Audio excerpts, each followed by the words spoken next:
नाज़रीन, एक और बड़ी खबर आपको बता दें, वजीर आजम कल सुबह 10 बजे खिताब करेंगे। एक और अहम खबर इस वक्त की, वजीर आजम नरेंद्र मोदी कल सुबह 10 बजे अवाम से खिताब करेंगे।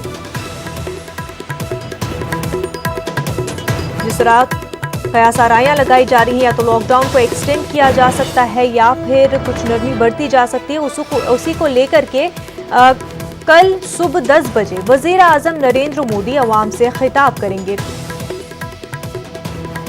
आपको बता दें कि कोरोना को लेकर बड़ी खबर है, पीएम कल सुबह 10 बजे खिताब करेंगे।